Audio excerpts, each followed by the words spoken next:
قال يا أبتي إني رأيت أحد عشر كوكبا والشمس والقمر رأيته لي ساجدين قال يا بني لا تقصص رؤياك إلى إخوتك فيكيدوا لك كيدا إن الشيطان للإنسان عدو مبين صدق الله مولانا العظيم. Mr. President, it's a matter of great honor for me to address the United Nations General Assembly for the second time as the Prime Minister of a country that has always been a proactive member of the UN Assembly. I would like to congratulate you and wish you all the success, Mr. President, on your election as the President of the 79th session of the UN General Assembly. I would also like to appreciate the efforts of Ambassador Dennis Francis for his skillful step of the 78th session of the UNGA.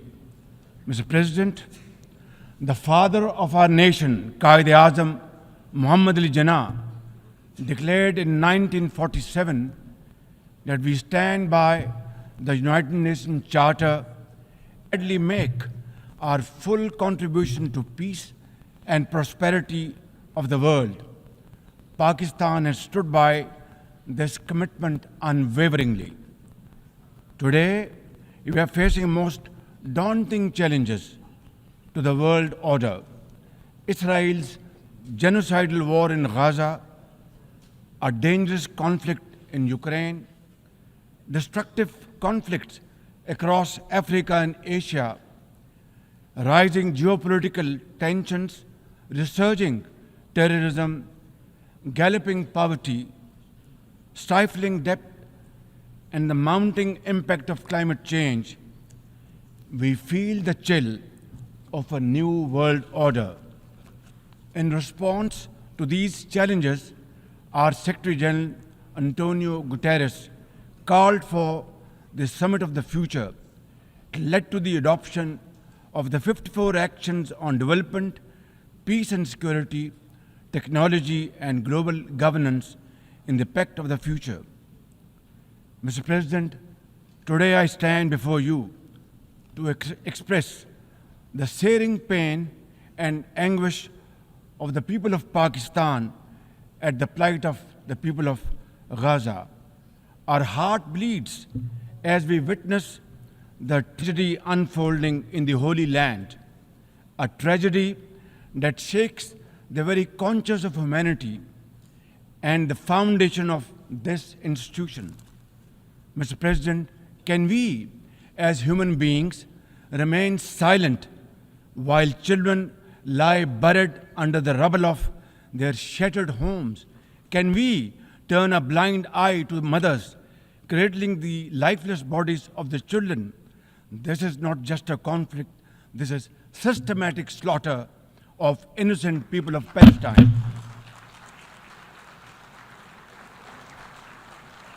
Ladies and gentlemen, an assault on the very essence of human life and dignity. The blood of Gaza's children stains the hands of not just the oppressors, but also those who are complicit in prolonging this cruel conflict. When we ignore their endless suffering, we diminish our humanity. It is not enough to condemn, Mr. President. We must act now and demand an immediate end to this bloodshed. We must remember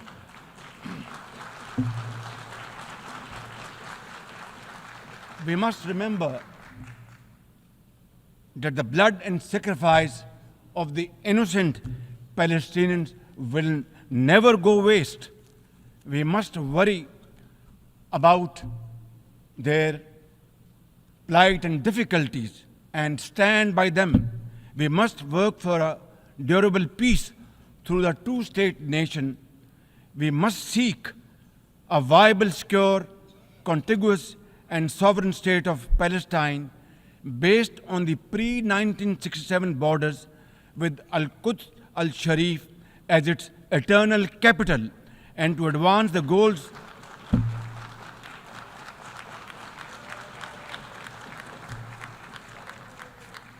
and to advance these goals, Palestine must also be immediately admitted as a full member of the United Nations.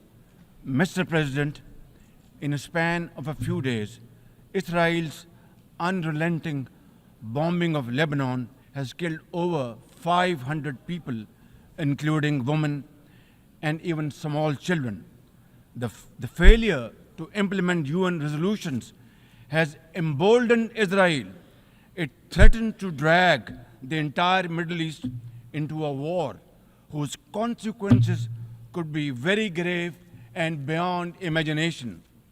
Similarly, like the people of Palestine, the people of Jammu and Kashmir too have struggled for a century for their freedom and right to self-determination.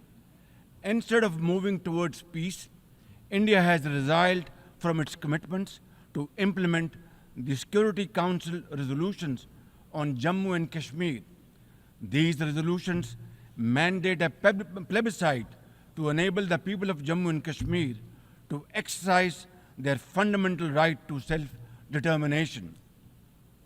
Ladies and gentlemen, since the 5th of August 2019, India has initiated unilateral illegal steps to impose what its leaders ominously call a final solution for Jammu and Kashmir.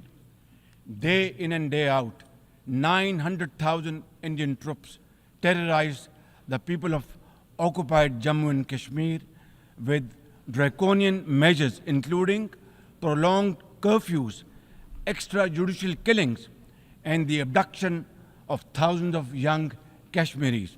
At the same time, in a classic settler colonial project, India is seizing Kashmiri lands and properties and settling outsiders into occupied Jammu and Kashmir in their nefarious design to transform the Muslim majority into a minority. This hackneyed tactic is employed by all occupying powers, but it has always failed. In Jammu and Kashmir too, it shall fail by the grace of God. Ladies and gentlemen,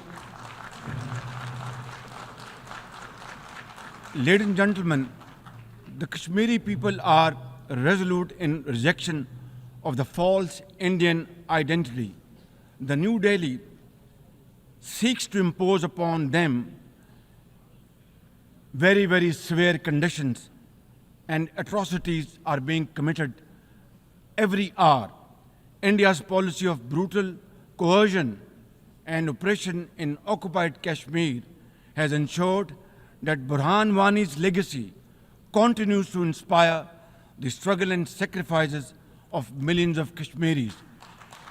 Inspired by the legitimacy of their epic struggle, they remain defiant. Their heart-wrenching stories remind us that behind every statistic lies a human life, a dream deferred, and a hope shattered.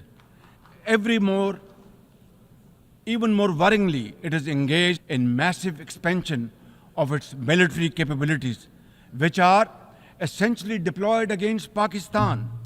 Its war doctrines envisage a surprise attack and a limited war under the nuclear overhang. Thoughtlessly, India has spurned Pakistan's proposals for a mutual strategic restraint regime. Its leadership has often threatened to cross the line of control and take over Azad Kashmir. Ladies and gentlemen, Mr. President, let me state in no uncertain terms that Pakistan will respond most decisively to any Indian aggression. Therefore, to secure durable peace, India must reverse the unilateral and illegal measures it has taken since 5th of August 2019 and enter into a dialogue for a peaceful resolution of the Jammu and Kashmir dispute in accordance with the UN security resolutions and the wishes of the Kashmiri people. Mr. President, remember, illegal occupation creates a fresh hell every day in the killing fields of Palestine and in the pristine valleys of occupied Jammu and Kashmir. Apart from conflicts, Mr. President, the 21st century has brought a cascade of crises, including the reversal of development and the mounting impact of climate change. 2 years ago, my country was devastated by catastrophic floods, causing $30 billion in damages. It is now clear that each summer will bring blistering temperatures and trigger fresh climate impacts. Pakistan emits less than 1% global carbon emissions, yet we have paid a very heavy price for no fault of ours. This is most unfair in any calculus of global justice. We must uphold the axiom, the polluter must pay. Ladies and gentlemen, Pakistan looks forward to fulfillment of commitments made by our development partners to support the achievements of the SDGs and climate goals, including a new annual goal beyond $100 billion in climate finance. Mr. President, with nearly 100 developing countries trapped in the vicious cycle of debt and liquidity, which I always call a death trap rather than debt trap, achieving the SDGs in these circumstances remain a distant mirage.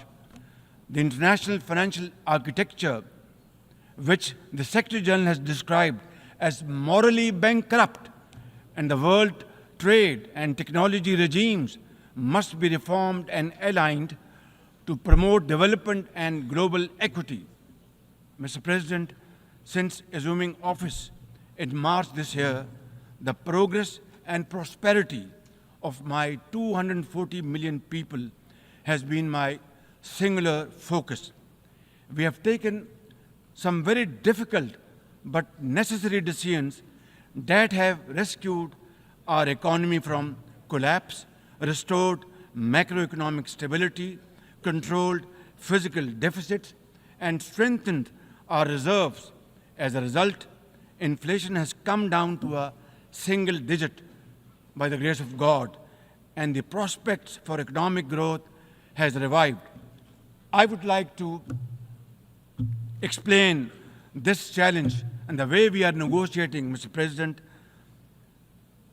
by reciting a stanza from a poem which enormously makes me very emboldened, very brave, and hardworking, and commit untiring efforts. And this stanza is a befitting example of hard work and, of course, facing challenges and then pave the way for success stories.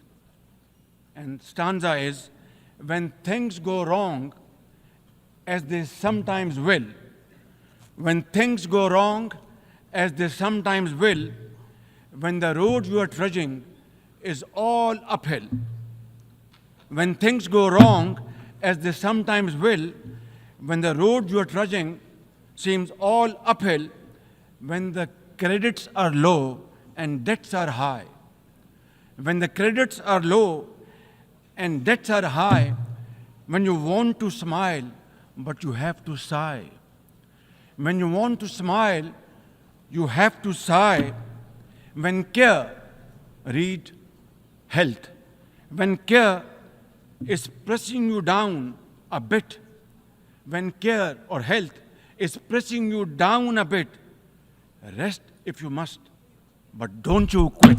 This is how, Mr. President, we have learned to face our challenges and negotiate the most daunting challenges we have faced. Mr. President, situated at the crossroads of South and Central Asia and the Middle East, we have prioritized geoeconomics and regional connectivity to secure win-win outcomes for our people. The second phase of the landmark China-Pakistan Economic Corridor has been successfully launched through the Apex Special Investment Facilitation Council. We are mobilizing investments in resilient infrastructure, renewable energy, minerals, sustainable agriculture, and technology. This will herald a new era of development and modernization in my beloved country. Ladies and gentlemen, for 2 decades, Pakistan has fought terrorism boldly and most successfully, defeating terrorist groups within Pakistan. We have paid a very heavy price. 80,000 of our brave soldiers and civilians have been martyred, including innocent school-going children. And the gory memories of APS school carnage haunt us till date. Our economy has suffered a loss of $150 billion. Unfortunately, today we are again confronted by a new wave of externally financed and sponsored terrorism, especially by the TTP, Fitna al-Khawarij, and its associates.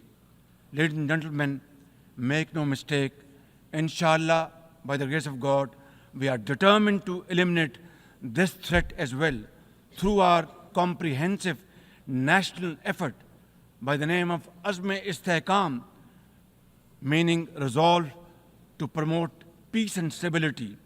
And we will work collectively with the international community to combat all forms of terrorism and reform the global counter-terrorism architecture.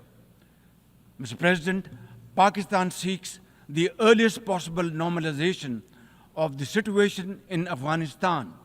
We join the UN's appeal for $3 billion in humanitarian assistance to the millions of suffering Afghan brothers and sisters. At the same time, we endorse and share the international expectations that the Afghan interim government would respect human rights, including the rights of women and girls, and promote political inclusion. In particular, the interim government must take effective action to neutralize all terrorist groups within Afghanistan, especially those responsible for cross-border terrorism against neighboring countries. These include ISIL-K, Daesh, the Al-Qaeda-associated TTP, Fitna al-Khawarij, Majid Brigade, the BLA, and other terrorist groups which unfortunately are seen on Afghan territory. Mr. President, another troubling global development is the escalation of Islamophobia, which is now manifested by frequent desecrations of the Holy Quran, attacks on mosques, negative stereotyping of Muslims, and acts of discrimination and violence against them. The most alarming manifestation of Islamophobia is the Hindu supremacist agenda in India. It aggressively seeks the subjugation of 200 million Muslims and the obliteration of India's Islamic heritage. Pakistan and the OIC will work with the UN Secretary General and the Special Envoy to implement a plan of action to combat this scourge. Ladies and gentlemen, Pakistan seeks an immediate end to the tragic conflict in Ukraine and its peaceful resolution in accordance with the UN Charter and international agreements. Ladies and gentlemen, Pakistan has a long and proud history of solidarity, friendship, and cooperation with the nation of Africa. We will continue to cooperate with them to counter terrorism and resolve regional conflicts, including through UN peacekeeping and peace building in the region. Finally, Mr. President, as we leave this august hall, we must carry with us a message for our people that the weak are not voiceless, that the oppressed should not lose hope, that poverty is not preordained, and that Allah Almighty promise of justice and equality in our terrestrial home must be respected. I thank you all, and thank you very much for your time. God bless you.